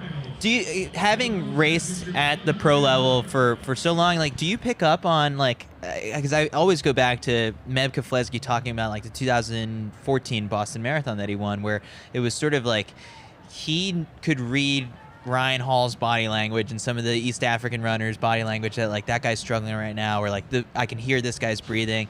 Like, at this point, like, whether it's Jenny or, some of these other, like, Corey, do you know, like, sometimes, like, when you've broken them in a race, or, like, can you pick up on, like, oh, Jenny's form is falling apart here? Rarely maybe does that happen, but... It's rare, but it's happened, yeah, you can just see their body language or their breathing going into the bell lap, and you're just like, okay, I gotta go. Like, and it's kind of sad to say, but you kind of almost have to demoralize them in the race. Yeah. And it is but a that's confidence the competitive booster. nature Yeah, you that's have just, to get into. Yeah, but that doesn't always happen, Right. especially to Jenny. I think when you've been running as long as you have, you probably have this running IQ that is probably almost hard to verbalize, but when you're in the race, it's like you're seeing things that, a 16-year-old on the track is never going to see in the same way. It's kind of like how they would say, like, Wayne Gretzky was always like a play or two ahead. Yeah, it's same as like an NFL quarterback is not looking at the play the same exact way that you are. I once like sat down with Jenny and like unpacked some of like her best races, and like I said to her, I was like, I wish there was a TV show where you could just like pull up like and draw like, here's where this person started fading, and this is where I decided to make the move, but here's where I started thinking about that. Like, it'd just be so fascinating. Well, we've had the opportunity to sit in the stands and watch races many times over the last few years, and I would say I'm pretty good, and Mac is as well, at being like, watch the kid in fourth. Or like, being able to see just based off of body language and the cadence or whatnot. Right. And I think that's just an element of like, if you've been in it, then you develop that skill set a little bit. So that's why we tell you who's going to win before they do. I know. But it's not the worst thing. Like in other sports, like it's like, oh, that's cool. He telegraphed it for me. Yeah. The Tony Romo effect, when it comes to broadcasts. So this meet, like, overall, like, I mean, the stands, like, this is a pretty solid turnout for a high school meet. I know this is a huge stadium to try and pack, but you can hear that noise when you're coming down that final 100. Yeah, no, I mean, it's tough because 80,000 person stadium or something. Yeah. So having a few thousand people here, if this was in most track stadiums, you'd be very excited by the turnout. It just happens to be Franklin Field. Yeah, it's huge. I don't think they fill this for football games, just throwing that. They did for a U2 concert like a couple years back. Were you in the stands? No, but we heard about it. We heard about it. The guys who were helping us set up were just like, oh, yeah. Oh, nice backpack. So in Philly, you came here for the Penn Relays. You're here for a couple days now. What's on what do you have to do when you're here? I don't know, whatever New Balance wants me to do. Oh, okay. Yeah, you're I'm working. keeping myself available for them, yeah. Nice. Yeah. Do you have, I guess kind of while we're on like the New Balance, just talk, favorite pair of trainers, racing spikes, like what's your rotation? The spikes are excellent. I switched completely to the fuel cell line. Okay. So the racers for like any sort of the interval stuff that I was doing on the roads. The TCs, these are the TCs. All like my mileage. I still do my mileage on all of them. But yeah, and then the carbon fiber 800s. Yeah. So, I was just thinking about this the other day, and I was talking about it with David about how someone like Faith Kipyegon has like kind of eclipsed both sides of like the pre-super spike era, and now like we're in the super spike era, and there's not as many athletes who've been able to hang on to both, but make that transition over the last 10 years. How have you sort of like felt about sort of that jump where it's sort of like, oh man, like now like we've got something crazy on our feet? You feel the difference in the arch. You just feel like you're getting that like you're propelling forward. So you feel like you're on your toes constantly. I mean, I haven't ran fast or a PR in them yet, unfortunately, but we need an asterisk next to the 157 old spikes. Yeah, my records just keep like getting off the top 10 charts and stuff like that. So Yeah, I don't know how I feel about it. I'm like kind of indifferent about it. Like our generation, like, oh, we had our fast times. Like, what could we have run? You know, when I ran 4 flat, was it a sub 4? You know, we don't know. That's right. I don't know if I'd ever get you had pacing the lights. full benefit, you know, from this, because I already run on my toes. Oh, So- okay. That's I was saying on my run this morning that I don't think I'm a high responder to the super shoes. Yeah. A big element of the super shoes is that it kind of corrects things that, you know, maybe Yeah. you're not the strongest, you don't have the strongest ankles or something. And Yeah, so yeah. the super shoes really help you Yeah. stay up. And it's like, if you're already relatively I efficient. might only get like 0.5%, Yeah. you know, rebound from it, Yeah. whereas someone that maybe is like a heel striker might get the full 4. Like, we don't know. Yeah. So it's just everyone's different. It's so fascinating. Like, just this is I like know, from a shoe. now everything is just like the records. Just throw them out. Like we're just sending a new one every single week in some discipline. 12 years with New Balance. Was that the stat? What does your closet look like? Just like, what do I you give it away, a lot of Is my that stuff. what it- okay. I remember someone from New Balance got mad at me. They're like, "Why are you wearing the old stuff?" I'm like, "Cause I like it." It's like they're like, "That was from like 3 seasons ago." Oh, Like, I've gotten in trouble back Yeah. in the day for that I'm move. like, yeah. right. So I'm pretty good at rotating everything and donating the rest. So And then yeah, shoes as well, donating. yeah, I I mean- have like over 100 pairs. Wow. And I constantly give them away. Yeah. So Is how that one closet, 2 closets? Where? It's one room. One yeah. room. Wow. Yeah. how long? I had gotten this question this week, so I'm curious from your perspective. How long do you keep a pair of shoes, especially knowing that you have 100 waiting? Like casual or like No, just like the running shoes? your the running mileage? shoes. How many miles Um, do you get out of an actual Probably pair? like a month and a half. Okay. Yeah, I think once I start seeing the treads on the outside, because I kind of land on the outside a little bit, I think, and I land more on my right. So once those treads start to fade away, that's kind of when I make the swap.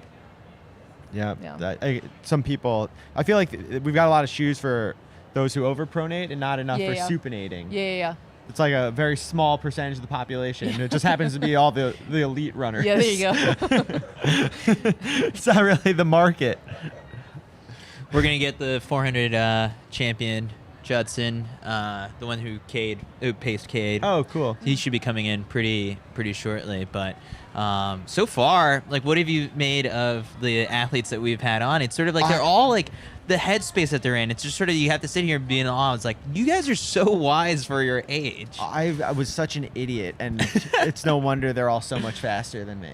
Like they're Oh mature yeah, I didn't and expect like any of the answers they said. The I was like, The questions were incredible. yeah, but I didn't expect one to be like, "Oh, I'm coaching myself," and the other one's like, Yeah. you know, like he's not arrogant, he's confident. Yeah. You know? no, it's really.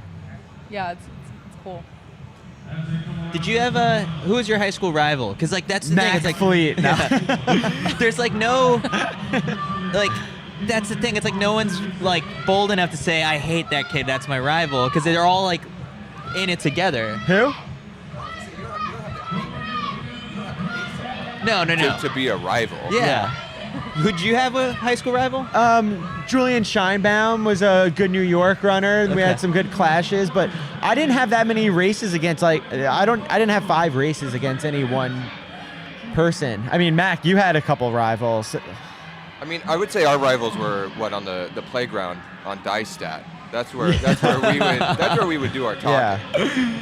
Well, you had a couple of shoving matches in races. Yeah, I did have a couple shoving matches in high school. Bring up those videos. Yeah, Bring them up. Cue them Is up. that a New Balance race? I think we might have rights to it. It was an indoor national meet. I think that's where that was. Brett Johnson stepped on my Achilles. He fell, and then he runs like a 25, catches back up, and he tries to cut me off. And then I end up just double arm shoving him out to like lane 5. I was DQ'd, and then the head meet official was like my dad's college coach, so then I was un-DQ'd. Oh, that is privilege. Yeah, but this is where I'm He's coming clean about it now. at the what's the Boston indoor facility where The Reggie Lewis. Yeah, Reggie Lewis. But then I was booed by like the 4,000 people that were in there as a high schooler, and I do a nice wave to the entire crowd. It's one of like my favorite memories. This is part of your character arc. We were saying that we keep talking to people who met the old Mac, not the new Mac. We have stories from the victory lap of you threatening to throw people off the bridge, and now you're just the nice guy behind the camera. Someone in the YouTube chat did say, it was like, is Mac the fast camera guy? the guy who runs really fast with the camera. Yeah, I think whenever anyone's like, hey, do you remember this from, like, if it's anything before 2014, I'm like, I'm so sorry. I don't remember what it was, but I'm sorry. Preemptively just apologizing for anything. The second NCAA title really got to your head, and then... No, before that. I mean, 17 to 22, I was just... Like, everyone's like, oh, Cade's aggressive. Like, I've seen that before. Get him a camera. He'll pan out all right. I guess that's an interesting segue. You know, this idea of being humbled. You know, you've been around the sport for so long. Was there ever a mental shift in your mind, like where, you know, we're saying in high school, you're fired up all the time, you're doing push-ups, like, I'm going to take on the world, and then at some point you become an adult and, like, you've been knocked down a few times and you take a different perspective. Was there, like, a moment in your career that you saw a shift? Yeah, I'd probably say after, like, probably the last time I made a team. I think after that, it's just been kind of, like, hard roller coaster. Injuries. I've been dealing with an injury for 6 years, and, you know, turned tendonitis to tendinosis to bursitis. So, and it's been manageable for the most part, but I think now you're just like, just hopefully a surgery will be the next thing, and we'll see. Then a new appreciation for, like, everything, right? Now I'm just like, I'm glad I can run, like, just 10 miles. Like, I'm not fit, but I appreciate the 10 miles that I did today, you know? So, yeah. So you've, something that I've always enjoyed, and, you know, definitely when crushing workouts, you always like to share you're one of the pioneers of, like, that's right. the high quality workout video, you know, car or bike. You're doing it before everyone. Yeah. Before Parker Stinson. I guess, you know, being transparent in that side of things, you've always been open about what you're doing and training. Yeah. I get why. I think I do it for people because they're curious too, but I think the kids, they're curious to see, like, what elite athletes are doing, and, like, the type of work that I'm doing and what it leads to. You know, we got a medal out of it. I remember I posted the whole month leading up to the medal. It was like, and people were like, I cannot believe a half miler's doing a 10-mile long run at, like, marathon pace, you know, and let people know there's more ways. Yeah, and that's what Coach Vihol's whole idea of coaching is, sharing the knowledge with people, and, you know, they're curious to know. Maybe sometimes they just don't know how to ask, but I know people like it. And I wish I can be posting them. You know, I want to post them out repeats, but I'm just not there right now, you know. But I always look forward to posting workouts because I know kids get pumped. You know, maybe they're going to attempt it. You know, that Nico workout that Temple Sports did was just like, the kids loved it. Yeah. So they want to see the work that's getting put in. You do a lot of tags, right? Like at the end of the workout, you'll do one rep all out. Yeah. What's the craziest tag you've ever done? I think we did mile repeats. We did I want to say we did 4 times a mile.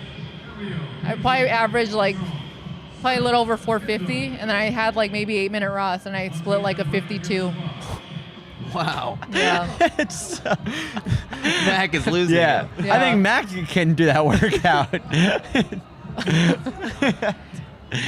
That is But I've awesome. seen Boris split a 46 after K repeats. Oh my gosh. Yeah. Boris, I've heard Boris can He's do just a some freak. special Like, things. we would always tell guys, like, do not go with him. Like, you're like, someone almost pulled their hamstring. I'm like, we told you, do not go with him. Like, he's just different. Yeah. Boris 2016 was just next level. Oh yeah. That was crazy. Freak talent. It's awesome. Oh yeah. What is? I know. I like asking this to the athletes in Flagstaff. Like, what is the craziest workout they've ever seen in Flagstaff? But just in general, like, what's the craziest workout you've ever witnessed, like, another athlete do? Well, it's probably what you've done. Yeah, probably what you've done. Right? Like at altitude, or just like? It's just in general. Oh man, I don't know. The 4 by mile with 52 at the back end. All right, think on it. And now we bring on our 400 champ. Hello, Yeah, grab the mic. Judson, we were hanging out yesterday because you were getting ready to pace Kade. So what's your weekend been like? Oh, it's been pretty hectic. I came from Brooks, You lost your luggage, right? Yeah, I lost my luggage, didn't have that for a week, and I found a way to PR down there. And then I had to come here. I think I did okay. Cade said I did okay in the pacing, and it was pretty easy. But this morning I woke up a little sore, which is unexpected, but I tried my best in the 4, and it was a little windy on the backstretch. So. Is that tough for you to, you ran 47.2 today. Right. Yesterday you had to run a 50 point. Right. Is that hard to, in your mind, be like, all right, I have to dial it back just a little bit? It's like so close to being, Right. All out, but not all out in Yeah. the 800, right? Like, have you experienced that before? How? It was hard training for it because I was trying to do even splits, and that didn't work out good at all. So I wanted to have a little bit momentum going into it, but it was easier in the meet because I did adrenaline and all that. And I knew running a 46, I think a 50 or a 51 should be easy enough. I saw you hanging out with Kade yesterday, and it was cool because like you were dialed in. You're like, whatever this guy needs, like I'm gonna step up and do my job to hopefully get him to the record. And we asked him sort of like, oh, the two of you guys, like, were you guys friends before this weekend? He was like, no. He's like, he just reached out to me on Instagram and said, I'm gonna be your pacer. And says, all right, let's get it done. And so for you, I guess, to put yourself out there and as like, take on this job. I mean, how did you feel coming into the weekend? It was like, I could be a part of history. Right. I was pretty nervous because I didn't want to mess anything up. Yeah. And looking at his Instagram, he's pretty rough. So I didn't. And when he was mad at the end, I thought he was mad at me, but he was mad at this other guy that was trying to run with him. But I just didn't want to mess anything up. And before the race, I usually tell myself like, oh, like you can win this, whatever. But it was kind of different. I was like, oh, just do your job and whatever, and step off the track and don't get in his way. It was very sort of like hands off. Like I watched the warm up and everything, and it's like both of you doing your totally different but similar things as well. But then not as much chit chat or anything like that. It was just sort of like we're in the zone. It's like you agreed to whatever the pace is going to be, and it's like, all right, now let's get this thing done. Right. Yeah. I didn't want to mess up his zone too because I know he's trying to break a record. And I usually don't really talk too much before the race. So I just didn't want to mess him up, and I just want to stay in my zone too, make sure I didn't mess anything up. So I assume that you don't run that many 800s. Nah. But now, you've lined up in one. I know you Right. didn't finish. Right. Do we see a future of maybe you staying in? I don't think so. I don't think so. I like my 200s a little bit too much. And I'd probably have to run a 149, and I don't think that's happening anytime soon. So. Could you share with the people who have tuned in just a little bit more background on your training, where you're from, and how this whole season to get to this point turned out for you? Well, I'm from Columbia, Maryland. Okay. So freshman year, I wasn't really the fastest kid. I've never been really the fastest kid. I didn't make it to States my freshman year, and really since I dropped basketball my junior year, everything has been going on an upward trajectory, and I was never really recruited too highly. And once I committed for VT, I was 48 kid, 21, nothing too special. But I knew that once I dropped basketball, that my times would drop and that it would show finally. And I ran a 46 indoors, which is surprising to a lot of people. And ran a 20 point recently. I got 4 gold medals at the state meet, but just staying patient that whole time and still being the underdog, nobody really knowing me. It means a lot to be where I'm at now because it means more to me. I've never been the fast kid. So you said VT next year. What are you excited about that transition? Coming here, you won national title. Right. They're really good in NCAA. What are you thinking about making that jump? Well, obviously, I want to make it to nationals the first year. That's for individual. I think that'd be the big goal. And then try to drop my time, do whatever there. But I think the coaches, the facilities, it's going to be a good spot for me. And come from the ACC, VT, you see all these SEC schools, maybe Pac-12, whatever. But I'll try to make some noise for the ACC. So this week, I mean, from going from Seattle all the way over here, you losing your luggage, you get near, I mean, or did you lose your luggage out there? I lost my luggage going to Seattle. Okay. Yeah. And so you just had to get there and run with whatever they gave. Yeah. And then come out here. I had my spikes, but it was like they had to always put the spikes in the carry-on. They had to give me some shirts, and then I called the guy because I needed some shorts, and then he was like, "Oh, you're gonna have to deal with what you have. And I was like, I'm not wearing compression shorts to the boat cruise. So 10 in the morning, I like sneak out past all these people in the hotel, go to Target and come back and get like these $10 shorts and then wear those to the boat cruise. It wasn't too swaggy, but then I had to run later. But I think I had to do what I had to do. So. It's the blue collar high school runner already.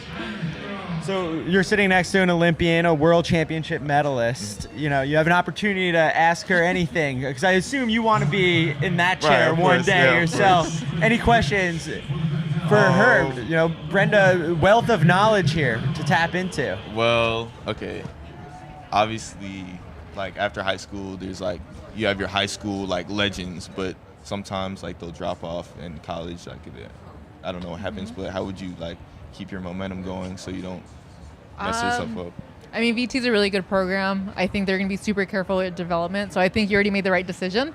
But I always tell athletes, just put all your trust in the coach. Right. Even when it's not going right, you have to trust it even more. Mm-hmm. That's just part of running. Like, it goes up and down, and you just stay in that corner with everyone, and they're going to take care of you. And again, just trust it. So you'll be fine.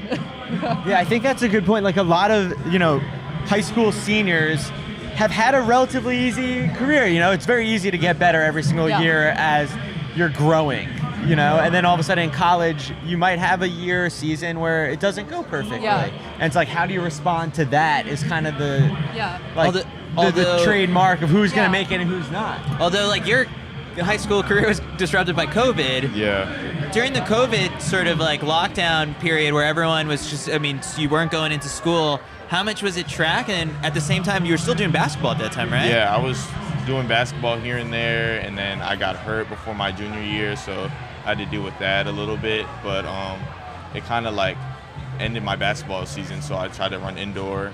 So then I got hurt, and then during the outdoor season, my times weren't really the best, and it was like coming towards the later, I was running like 48.3, and I mean that's like AAU and summer track is where you get your times. But then I had to fulfill my basketball dreams for the summer, and it wasn't really the same after that. So that's kind of what made my recruitment a little slower. But I was still working out, especially when COVID started. Went down to Satellite Beach my sophomore year, raced Arian Knighton, got smoked. But I think it was a good experience just to be out there and keep running. What's the plan for the rest of the season now? Are you done, or are you going to go out to Eugene? I'm going to AAU just to get my 200 time down, because that's been a rough spot all year, because I've got a 46.2. I wanted a 45, but that's pretty good. And then I wanted to get like 20.7. And I'm stuck at like 20.9. I was at 21.2 all year. So I'm just trying to get that down. Do you have a preference between the 2 and the 4? I mean, 2s they're always easier. Yeah. But I think 4 is like where my main strength is at. But it's just a little bit more mentally taxing than any other event. It's like asking high school runners this. Are you a track fan? Like, do you watch? Yeah, of course. Yeah, of course. And it might be a little weird. I think other people do it too. But if you're in my heat, I check you on mile split really quick and make sure I know who my competition is and how you run the race and all that. And then do you watch like the NCAA meet? Yeah, do you watch the pros? Yeah. Who's your favorite out there? My favorite runner is Fred Curley. That's a great one. Switched to the 1 and 2, which is kind of surprising. But I love Fred Curley. And then I would say I like Sidney McLaughlin, obviously. Yeah. And then maybe a 100-meter runner. I really like Jacobs from Italy. He just came out of nowhere. It's kind of like the same thing. He's been an underdog, and he just came out of nowhere and won the Olympics. So. Yeah. No, that's awesome. We love hearing that, like, the next generation of track fans or just of track stars are already, like, big fans of the sport. And so to those at home, it's pretty consistent. If you want to be in that chair with the national championship medal around your neck, you got to follow the sport. Exactly. Yeah. So, Judson, we appreciate you taking the time for this. This was a blast. You're done for the weekend, right? Yeah, I'm done. Nice. Go put the legs out. Yeah. Finally get to rest. Well, thanks so much for joining us. Thank you. Appreciate it. Good luck with everything. All right. Good job. Good luck at VT too. Enjoy it. Take care. Oh, nice.